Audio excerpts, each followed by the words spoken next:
باللہ من الشیطان الرجیم بسم اللہ الرحمن الرحیم الحمد للہ رب العالمین وصلی اللہ علی محمد وآلہ الطاہرین اللہم صلی ہاں مذہب تشیع کے تشکیل پانے اور وجود میں آنے کے سلسلے میں بحث ہو رہی تھی، نظریات کی بررسی کر رہے تھے کہ کس طریقے کے نظریات پیش کیے گئے ہیں شیعہ کے تشکیل کے بارے میں اور مذہب تشیع کے وجود میں آنے کے بارے میں۔ چوتھا نظریہ پڑھ رہے تھے۔ چوتھے نظریے میں یہ بتایا گیا ہے، یہ کہا گیا ہے کہ مذہب تشیع ایران کی پیداوار ہے، ایرانیوں نے اس مسلک کو، اس مذہب کو جنم دیا ہے، انہی کی وجہ سے مذہب تشیع وجود میں آیا ہے۔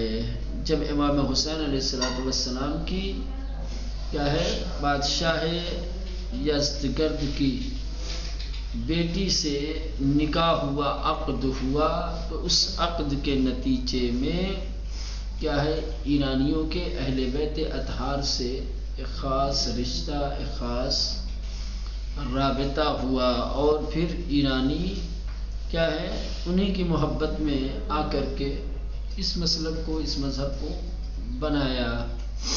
ٹھیک، اس سلسلے میں مورخین نے اور علماء نے جو نظریات پیش کیے ہیں، جو کچھ کہا ہے، اس کا پڑھ رہے تھے۔ آج دکتر حسن ابراہیم حسن کیا ہے دکتر حسن ابراہیم حسن یہ کیا لکھتے ہیں اس سلسلے میں، کیا کہتے ہیں؟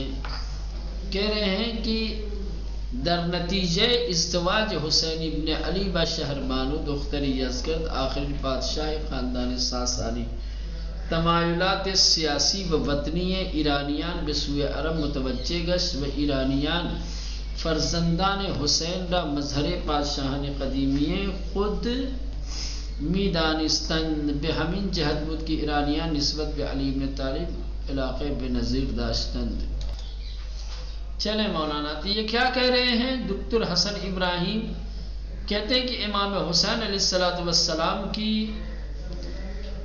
خاندان ساسانی کے آخری بادشاہ کیا ہے یزدگرد کی بیٹی شہربانو سے شادی ہو جانے کے نتیجے میں کیا ہے ایرانیوں کا رجحان سیاسی طور پر اور وطنی طور پر عرب والوں کی طرف بڑھ گیا ہے، یعنی ایرانی سیاسی اور وطنی رابطہ اور رشتہ عرب والوں کے ساتھ کیا کر لیا، مضبوط کر لیا، اور پھر ایرانیوں نے امام حسین علیہ السلام کی اولاد کو کیا ہے اپنے قدیمی بادشاہوں کا مظہر سمجھنے لگے، کہنے لگے کہ جو ہمارے پرانے بادشاہ تھے اب ان کی جگہ ان لوگوں نے لے رکھی ہے، یہ ان کے مظہر ہے۔ ٹھیک، اسی وجہ سے ایرانیوں نے حضرت علی علیہ السلام کے ساتھ خاص طور سے ایک خاص محبت اور خاص چاہت رکھتے تھے۔ اسی وجہ سے مذہب تشیع ایران میں بڑی تیزی کے ساتھ اور بڑی آسانی کے ساتھ بڑھ گیا، پھیل گیا۔ خاص طور سے کشتے شدن حسین در سرزمین کربلا تاثیر زیادی در تحیج شیعیان و متحد ساختن آنہا داشت۔ خاص طور سے امام حسین علیہ السلام کا سرزمین کربلا پر شہید ہو جانا یہ شیعوں کو ہیجان میں لانے کے لیے اور انہیں متحد کرنے کے لیے زیادہ کارگر ثابت ہوا، در حالے کی پیش از این واقع، جبکہ واقع کربلا سے پہلے شیعیان مختلف و متفرق بودن۔ شیعہ کیا تھے؟ الگ الگ تھے، بکھرے ہوئے تھے، بٹے ہوئے تھے، لیکن واقع کربلا کے بعد کیا ہوئے؟ سب متحد ہو گئے۔ زیرا در آن موقع تشیع یک نظر سیاسی بود کہ در قلوب پیروان خود نفوذ نہ کر دے بود، کرے کیونکہ شیعہ جو واقع کربلا سے پہلے بکھرے ہوئے تھے اس کی وجہ یہ تھی کہ اس وقت تشیع صرف ایک سیاسی نظریہ تھا، اعتقادی چیز کوئی نہیں تھی کہ لوگ اسے دل سے قبول کرتے ہوں، ایک سیاسی نظریہ تھا۔ بحث امامت کو لے کر کے لوگوں میں اختلاف پایا جاتا تھا، ایک مستقل مذہب کے طور پر ایک خاص نظریات کا حامل ہو، یہ بات رائج نہیں تھی۔ بس ایک سیاسی مدعا، ایک سیاسی نقطۂ نظر تھا، جس کی وجہ سے جو ہے لوگ متحد بھی نہیں تھے، لوگوں کے دلوں میں یہ بات نہیں اتری تھی۔ واقعی کربلا سے بعد تشیع کیا ہے؟ ایک سیاسی نظریہ تھا کہ جو خود اپنے ہی پیروکاروں کے دلوں میں ابھی نفوذ نہیں کیے ہوا تھا، اپنے ہی چاہنے والوں کے دلوں میں ابھی جگہ نہیں بنا پایا تھا۔ لیکن جب امام حسین علیہ السلام میدان کربلا میں قتل کر دیے گئے، شہید کر دیے گئے، تو تشیع گویا خون امام حسین کے ساتھ آمیختہ ہو گیا، اور شیعوں کے دلوں میں تشیع نے گھر بنا لیا، جگہ بنا لی۔ در نتیجے قتل حسین تشیع درمیان ایرانیان، قتل امام حسین علیہ السلام کے نتیجے میں ایرانیوں کے درمیان تشیع کہ جو امام حسین علیہ السلام کے ساتھ ایک خاص رابطہ رکھتے تھے، رواج یافت، اسے کیا ہے؟ ایک رواج مل گیا۔ ایرانیوں کا ایک خاص رابطہ تھا امام حسین علیہ السلام کا، ایسے ہی امام حسین علیہ السلام کربلا میں شہید ہوئے تو ایرانیوں کا رابطہ کیا ہے؟ امام حسین علیہ السلام کے ساتھ، یا جو آپ کے پیروکار تھے جنہیں شیعہ کہا جاتا تھا، اور بھی گہرا ہو گیا۔ سمجھ رہے ہیں؟ اور ایرانیان خلافت را حق حسین و فرزندان وہمی دانستند، ایرانیوں نے خلافت کو امام حسین علیہ السلام اور آپ کی اولاد کا حق سمجھتے تھے، زیرا وی را مظہر بہترین نژاد عرب و ایرانی بھی دانستند، کیونکہ امام حسین علیہ السلام کو عرب میں سب سے بہترین عرب اور ایرانیوں میں سب سے بہترین ایرانی سمجھتے تھے، دونوں طرف سے۔ باپ کی طرف سے ایسا باپ تھا کہ جس کا عرب میں کوئی جواب نہیں، خاندان ان کے جیسا عرب میں کسی کا تھا ہی نہیں، ٹھیک؟ تو کہتے تھے کہ عربوں میں سب سے بہترین خاندان اور سب سے اونچے خاندان اور سب سے بڑے قبیلے سے تعلق رکھنے والے یہ ہیں۔ ماں کی طرف آ جاؤ تو بادشاہ ہے یزدگرد، بادشاہ کے خاندان سے، اس کا خاندان بھی لاجواب۔ سمجھ رہے ہیں؟ یہ حسن ابراہیم حسن نے، اس کی کتاب کا نام ہے تاریخ سیاسی اسلام، اس تاریخ میں انہوں نے یہ بات درج کی ہے، لکھی ہے۔ خلاصہ کلام یہ ہوا کہ ابھی تک 3-4 دانشمندوں کی باتیں آپ نے سنی، ان دانشمندوں کی باتوں سے کل نتیجہ یہی نکلتا ہے کہ یہ چوتھا نظریہ جو کہا گیا ہے کہ تشیع ایرانیوں کی پیداوار ہے، اس کے بارے میں لوگ یہی کہتے ہیں کہ امام حسین علیہ السلام کا بادشاہ ایران کی بیٹی سے شادی کا ہو جانا سبب بنا کہ ایرانی امام حسین علیہ السلام سے ایک خاص رابطہ، ایک خاص تعلق برقرار کرے۔ خاص طور سے جب امام حسین علیہ السلام شہید ہو گئے کربلا میں تو یہ محبت اور بڑھ گئی، یہ چاہت اور بڑھ گئی، اور اسی چاہت کے نتیجے میں ایرانیوں نے کیا کیا ہے؟ تشیع کو رنگ دیا ہے، مذہب تشیع ایران میں رواج پایا ہے۔ اب اس کا جواب، اس کی نقد و بررسی کہ یہ اس طریقے کے خیالات، اس طریقے کے نظریات، اس طریقے کی باتیں جو دانشمندوں نے لکھی ہیں اپنی کتابوں میں، ان باتوں کی کیا حقیقت ہے، کتنی سچائی ہے ان کی باتوں میں، ٹھیک ہے، وہ دیکھنا ہے۔ نقد و بررسی خبر مربوط به ازدواج حسین ابن علی و شہربانوں کے بعد از فتح ایران توسط مسلمین در زمان خلافت عمر ابن خطاب مربوط است. پس از فتح ایران درمیان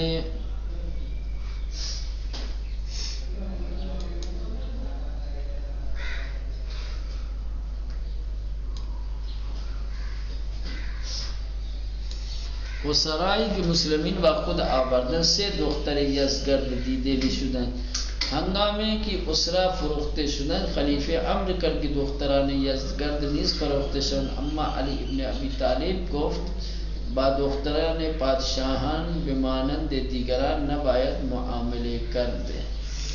اب نقد و بررسی کر رہے ہیں ان کے سوالوں کے، وہ جو باتیں لکھی ہیں ان کے رد میں کیا کہتے ہیں یہ دیکھنا ہے. ٹھیک، سب سے پہلی بات، بادشاہ ایران کی بیٹی کے ساتھ امام حسین علیہ السلام کی شادی اور ازدواج کی جو خبر، جو روایت بیان کی جاتی ہے، اور یہ جو مسئلہ ہے یہ کب کا ہے؟ ایران کے فتح ہو جانے کے بعد کا. ایران پہلے مجوسیوں کا ملک تھا، مجوسیت ادھر کے لوگوں کا دین تھا، سمجھ رہے ہیں. عمر ابن خطاب کے زمانے میں، عمر ابن خطاب کے زمانے میں سرزمین ایران کو لشکر اسلام نے فتح کیا. ٹھیک، جنگ کے بعد جب لوگوں کو قیدی بنایا گیا، اسیر کیا گیا، تو انہی قیدیوں میں، انہی اسرا میں بادشاہ ایران کی 3 بیٹیاں تھیں. بادشاہ ایران کی 3 بیٹیاں تھیں. جب انہیں اسیر کر کے لایا گیا تو قدیم زمانے میں ایسا ہوتا تھا کہ جو قیدی اور اسیر ہو جاتے تھے یا تو انہیں بیچ دیا جاتا تھا یا انہیں غلامی میں رکھ لیا جاتا تھا. تو بہت سارے اسرا، بہت سارے قیدیوں کو فروخت کیا گیا، بیچا گیا. جب بادشاہ ایران کی ان 3 لڑکیوں کی باری آئی تو انہیں بھی عمر نے بیچنے کا فیصلہ دیا کہ ان کو بھی بیچ دیا جائے. تو امیر المومنین علیہ السلام نے روکا، کہا کہ نہ، یہ بادشاہ کی بیٹیاں ہیں، ان کے ساتھ دوسروں جیسا معاملہ نہیں ہونا چاہیے. یہ امتیاز رکھتی ہیں تو انہیں امتیاز دینا چاہیے، دوسری خواتین کی طرح یا دوسرے اسیروں کی طرح کہ جنہیں ہمیں بیچ دیا ہے انہیں ہم نہیں بیچیں گے.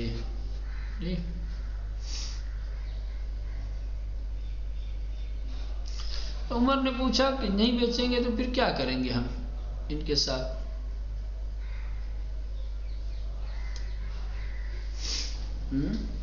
ان کے ساتھ ہمیں کیا کرنا چاہیے؟ تو امیر المومنین علیہ السلام نے کہا کہ ان کی قیمتیں معین کرو، پھر ان کی قیمتیں دے کے جو چاہے گا وہ انہیں اختیار کر لے گا. قیمتیں معین کی گئیں تو خود حضرت امام حسین علیہ السلام، امام امیر المومنین علیہ السلام نے کیا ہے انتخاب کر لیا. ایک کی عبداللہ ابن عمر سے کے ساتھ شادی کر دی، ایک کی امام حسین علیہ السلام کی، تیسری کی محمد ابن ابی بکر. گویا یہ جو 3 خلیفہ ہوئے ہیں عثمان کو چھوڑ کر کے، خلیفہ اول ان کا بیٹا عبداللہ ابن محمد ابن ابی بکر، عبداللہ ابن عمر عمر کے بیٹے، حسین ابن علی امیر المومنین کے بیٹے. 3 بیٹیاں تھیں، تینوں تو یہ کہہ رہے ہیں کہ خلیفہ گفت 6 کار باید کر. جب امیر المومنین نے کہا کہ نہ، ان کے ساتھ دوسری خواتین جیسا معاملہ ہم نہیں کر سکتے، یہ بادشاہ کی بیٹیاں ہیں، انہیں ہم نہیں بیچ سکتے. تو خلیفہ کہنے لگا کیا کریں؟ تو علی گفت ارزش انہارا تعین کن، پہلے ان کی قیمت معین کرو. تا ہر کس خاص تا انہارا اختیار کند. جو بھی انہیں چاہے گا وہ قیمت دے کر کے لے لے گا.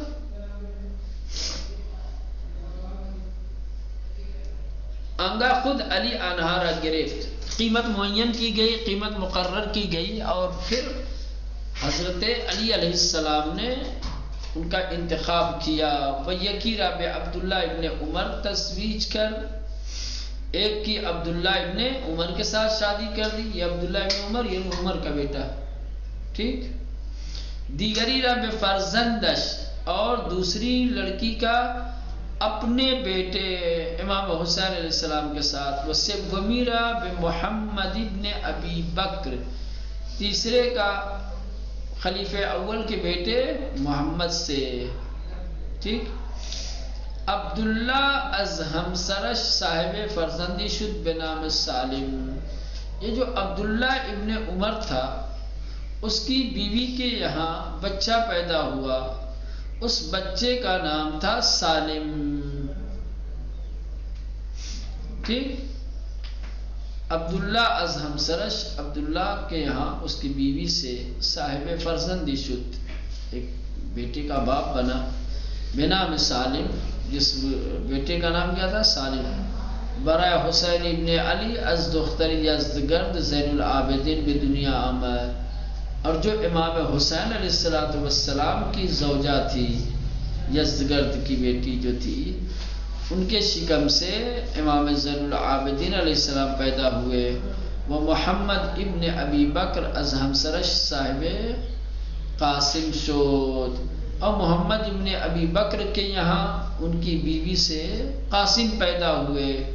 لذا ان سے نفر سالم زین العابدین و قاسم پسر خالے ہستن.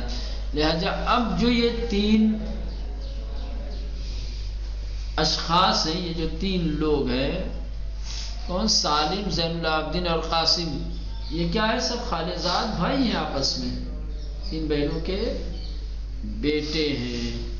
اور ان کی ماں کیا ہے؟ ان کی مائیں کیا ہے؟ تینوں کی تینوں مائیں کیا ہے؟ بادشاہ یزد کی بیٹیاں ہیں.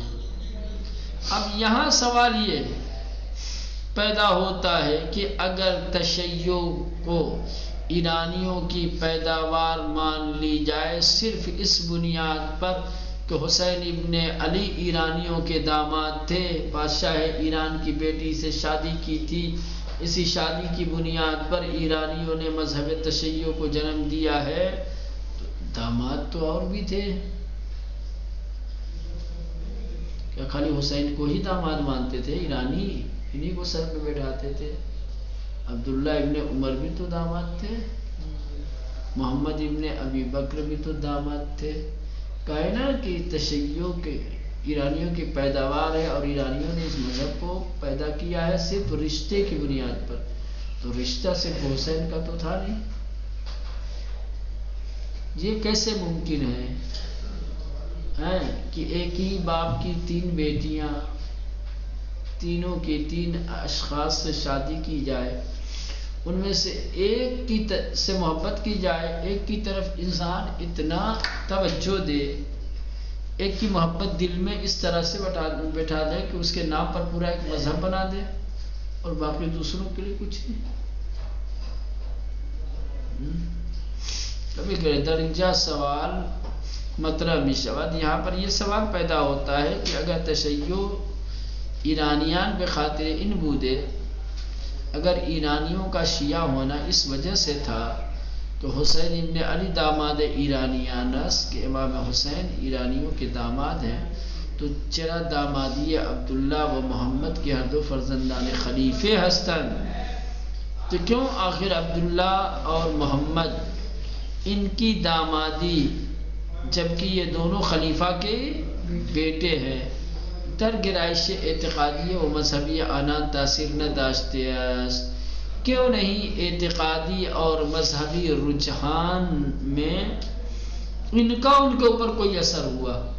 یعنی ان دونوں کا ایرانیوں پر فکری اعتبار سے اور اعتقادی اعتبار سے کیوں نہیں اثر ہوا؟ کیوں خالی امام حسین کا ہی اثر ہوا ہے؟ علاوہ بر ان یزید ابن ولید ابن عبد الملک و مروان ابن محمد آخرین خلفائے بنی امیہ مادرہ نشان ایرانی بودند. اور اگر یہی بات ہے تو پھر اس کے علاوہ یزید ابن ولید